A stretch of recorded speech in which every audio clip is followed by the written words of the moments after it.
Bismillahirrahmanirrahim. Assalamualaikum warahmatullahi wabarakatuh. Baik anak-anakku sekalian, sekarang kita masuk ke pertemuan ke-10. Jadi kita masih membahas teks cerita sejarah khususnya pada KD 43. Jadi untuk pertemuan hari ini kita akan membahas satu KD, yaitu KD 43 sekaligus dua indikator. KD-nya yaitu mengonstruksi nilai-nilai dari informasi cerita sejarah.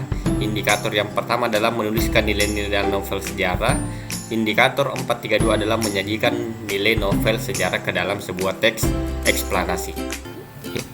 Jadi nilai-nilai dalam teks cerita sejarah itu saya gambarkan dalam novel sejarah itu saya gambarkan secara umum sebagai nilai yang ada dalam prosa fiksi. Ada nilai moral, nilai sosial, nilai budaya, nilai agama, nilai estetik. Nah, yang kita bahas pada pertemuan ini cukup dua saja dulu, yaitu nilai moral dan nilai sosial. Nilai moral itu berkaitan dengan tingkah laku atau perilaku tokoh, apakah dia perilaku positif atau negatif. Jadi nilai moral dalam sebuah prosa fiksi itu kita lihat berdasarkan perilaku tokohnya. Misalnya dalam teks itu dikisahkan tentang perilaku tokoh membelikan obat untuk temannya yang sedang sakit. Ini adalah sebuah nilai moral, ya. Berarti tokoh itu mempunyai moral yang baik. Itu maksudnya.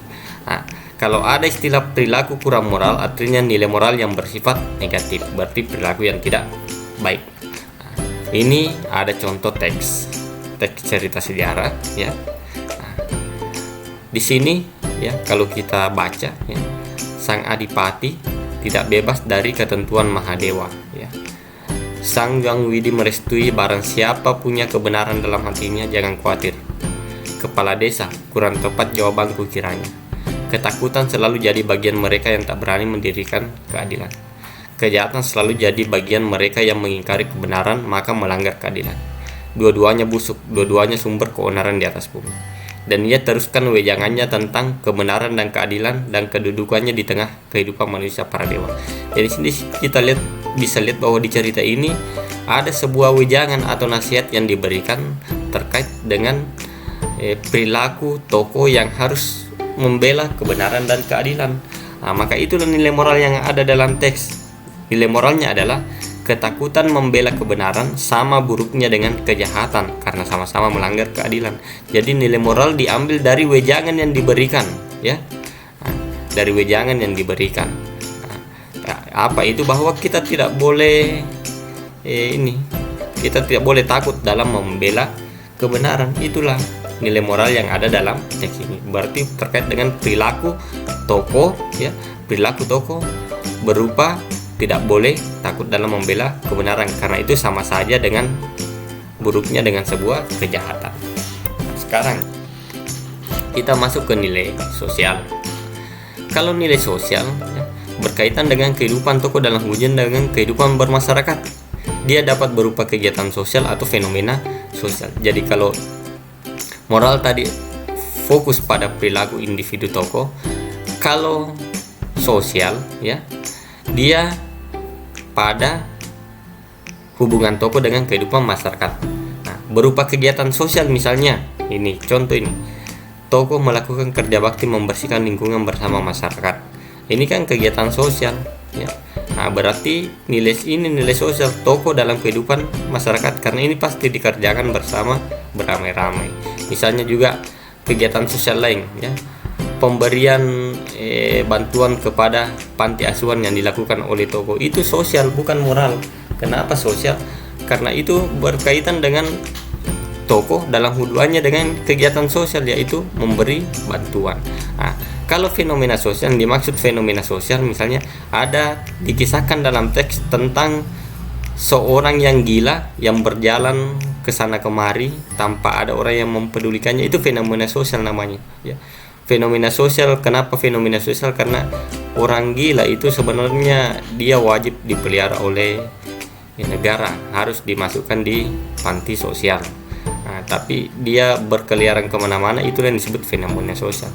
Misalnya juga pengemis-pengemis yang di lampu merah itu yang meminta-minta, itu fenomena sosial. Kalau ada kejadian itu dalam sebuah cerita fiksi, berarti ada nilai sosial yang di dalam berupa fenomena sosial. Apa itu? Yaitu aktivitas aktivitas anak-anak yang selalu meminta uang di lampu merah, itulah fenomena sosial. Itu yang dimaksud fenomena. Mestinya itu tidak terjadi ya, tidak terjadi. Karena kalau anak mestinya mengenyam pendidikan, tapi faktanya dia meminta-minta di lampu merah. Itu yang disebut dengan nilai sosial. Nah, ini contoh kalau dalam sebuah teks kita lihat.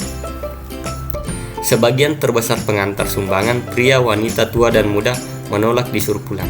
Mereka bermaksud menyumbangkan tenaga juga. Maka jadilah dapur raksasa pada malam itu juga. Menyusul kemudian datang bondongan gerobak mengantarkan kayu bakar dan api pun menyala dalam berpuluh tungku. Nah, di sini kan ada nilai sosial. Apa nilai sosialnya? Ini masyarakat ya, pria, wanita yang tua tidak mau pulang. Dia ingin membantu menyumbangkan tenaganya dalam pesta pernikahan. Nah, jadi dia lebih cenderung bahwa kita harus membantu sebuah pesta di tengah-tengah masyarakat. Itu kan namanya kegiatan sosial, toko dalam kaitannya dengan kehidupan bermasyarakat. Maka nilai sosialnya adalah tampak pada tindakan menyumbang dan kesediaan untuk membantu pelaksanaan pesta perkawinan. Nah, sekarang nilai budaya itu berkaitan dengan adat istiadat atau bisa kesenian, kepercayaan, kebiasaan yang berlaku di masyarakat ya. Jadi bisa adat, bisa kesenian, bisa kepercayaan, bisa kebiasaan. Contoh, budaya masyarakat dulu yang terlebih dahulu memberi penghormatan sebelum berbicara kepada raja. Ini adalah kebiasaan ya, ini kebiasaan ini. Jadi ini nilai budaya yang berupa kebiasaan. Adat istiadat misalnya itu, misalnya masyarakat dulu yang suka menyembah berhala, itu adat istiadat. Bisa juga kesenian, banyak nilai budaya dalam kesenian ya. Dalam acara pesta pernikahan misalnya, di acara lamaran itu harus ada saling berbalas pantun. Nah, itu nilai budaya namanya itu ya, dia berupa kesenian. Nah, kepercayaan ini animisme, dinamisme, nah seperti itu ya. Nah, jadi bisa, ini yang paling banyak ini kebiasaan.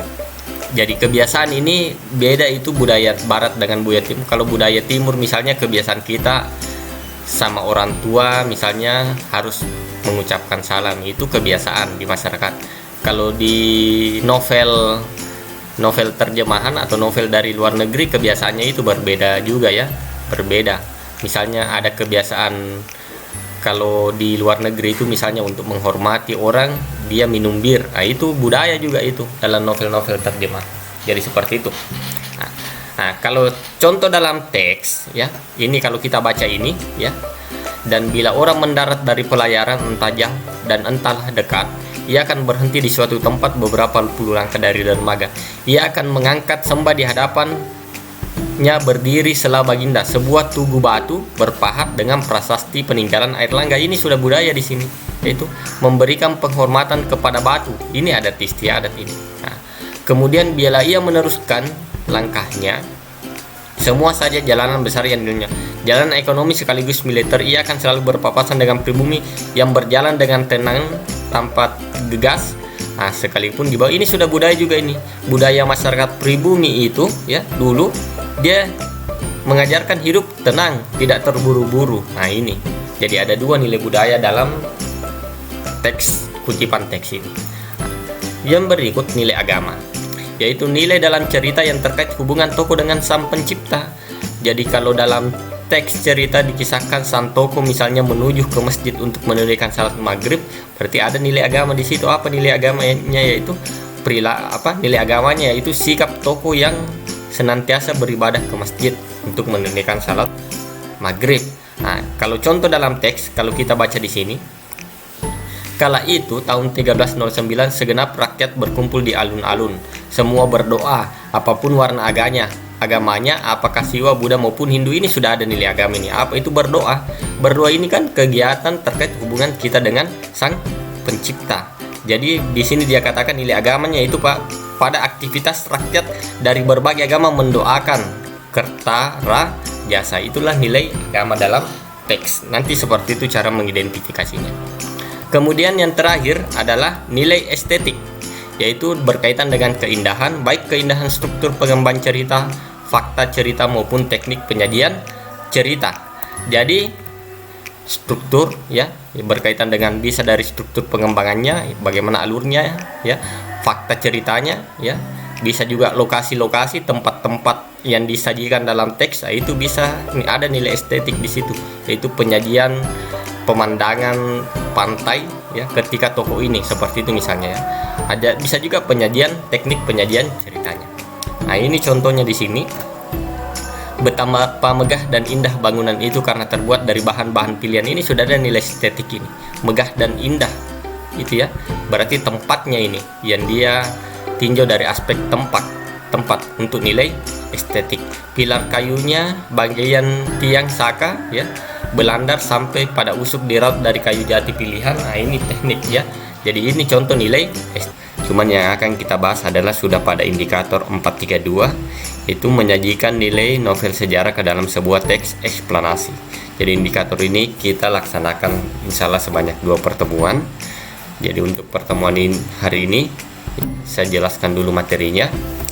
Jadi karena nanti akan Anda menyusun teks eksplanasi berdasarkan teks cerita sejarah, maka Anda harus paham dulu struktur teks eksplanasi itu seperti apa. Jadi teks eksplanasi itu berisi pernyataan umum, berisi penjelasan umum tentang peristiwa yang diangkat. Jadi mungkin ini nanti bisa disajikan 1 paragraf pernyataan umumnya. Kemudian urutan sebab akibat, yaitu berisi uraian kejadian yang menunjukkan hubungan sebab akibat. Ini bisa berisi 1, 2, atau 3 paragraf. Kemudian interpretasi, berisi tanggapan atau pandangan Anda terkait peristiwa yang diangkat. Nah, ini juga 1 paragraf. Jadi urutan teks eksplanasi itu ini dimulai pernyataan umum, urutan sebab akibat, dan diakhiri dengan interpretasi. Nah, ini ada saya contohkan. Ini adalah contoh teks eksplanasi yang berjudul Tsunami. Kalau kita baca, ini pernyataan umumnya, ini paragraf pertama berisi pernyataan umum. Misalnya begini, tsunami adalah istilah yang berasal dari Jepang, terdiri atas 2 kata yaitu su dan nem. Nah, sekarang kalau kita lihat pernyataan umum kan penjelasan umum tentang peristiwa. Nah, ini yang dimaksud penjelasan umum tentang tsunami. Para ilmuwan mengartikan sebagai gelombang pasang atau gelombang laut akibat gempa. Ini penjelasan umum terkait tsunami. Secara geografis, hampir seluruh tsunami terjadi di kawasan lingkaran Asia Pasifik dan kawasan Palung Sumatera di Samudra Hindia.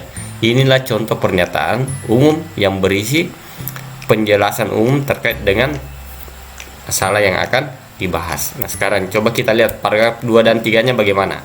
Nah, paragraf 2 dan 3 itu berisi urutan sebab akibat, berarti urutan sebab akibat terkait dengan proses tsunami. Contohnya ini, pembentukan tsunami terjadi saat dasar laut permukaannya naik turun di sepanjang patahan selama gempa berlangsung. Ini kan sebab ini ya, sebab tsunami ini.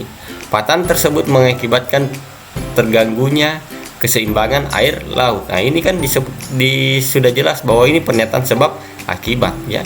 Gangguan itu membentuk gelombang dan seterusnya. Nah, itu. Kemudian ini setelah mencapai pantai, tsunami menghantam daratan. Ini kan sebab ya. Itu kan seperti itu sebab akibat. Nah, tetapi bentuk yang lebih umum adalah naiknya permukaan air secara tiba-tiba. Nah, kenaikan permukaan air dapat mencapai 15-30 meter, menyebabkan banjir dengan kecepatan. Nah, ini sudah sebab akibat juga. Jadi ini contoh paragraf yang berisi urutan sebab akibat. Nah, sekarang coba kita lihat paragraf penutupnya yang berisi interpretasi. Nah, sekarang kita lihat dulu. Interpretasi tadi dijelaskan sebagai tanggapan atau pandangan terkait peristiwa. Nah, sekarang kita lihat tanggapannya seperti apa. Tsunami memang telah menjadi salah satu bencana yang menyebabkan kerusakan besar bagi manusia. Ini tanggapan penulis bahwa tsunami itu memang bencana yang menyebabkan kerusakan besar. Itu kan tanggapan. Oleh sebab itu kita harus waspada dan mempersiapkan diri menghadapi bencana ini. Kita harus waspada, ini kan tanggapan ya. Salah satu cara yang dapat dilakukan adalah membuat bangunan dengan ruang luas serta penggunaan bahan beton berulang. Ini kan tanggapan terkait tsunami. Jadi itu adalah 4 paragraf contoh teks eksplanasi. Baik anak-anakku sekalian, untuk kegiatan evaluasi ini ada 2 tagihan yang harus Anda kerjakan. Itu mengingat karena waktu kita untuk semester 5 ini hanya 14 pertemuan, makanya saya sedikit padatkan ya materi terkait dengan bab yang belum dibahas. Jadi yang pertama adalah tagihan untuk KD 431, itu nanti Anda bisa kerjakan kuis pada Google Classroom. Itu berupa soal pilihan ganda sebanyak 5 nomor terkait dengan nilai-nilai yang terdapat dalam teks cerita atau teks fiksi ya. Jadi nanti silahkan dibuka di Google Classroom, Anda kerjakan kuisnya di situ. Kemudian tagihan kedua adalah terkait indikator KD 432, yaitu menulis teks eksplanasi. Jadi saya minta Anda membuat teks eksplanasi berdasarkan cerita sejarah G30 SPKI ya. Jadi Anda buat minimal 4 paragraf pada lembar kerja indikator 432. Nah, jadi model lembar kerjanya seperti ini ya. Nah, nanti sisa Anda buat teks eksplanasinya di sini. Bagaimana modelnya? Ya, tentu sama dengan pembahasan penjelasan yang telah saya jelaskan sebelumnya. Nah, untuk video G30 SPK kan Anda sudah tonton pada pertemuan sebelumnya ya, silahkan buat kira-kira kalau disajikan dalam bentuk teks eksplanasi bagaimana ya, seperti itu. Baik anak-anakku sekalian, untuk pertemuan hari ini saya rasa cukup. Saya akhiri, wabillahi taufiq wal hidayah. Assalamualaikum warahmatullahi wabarakatuh.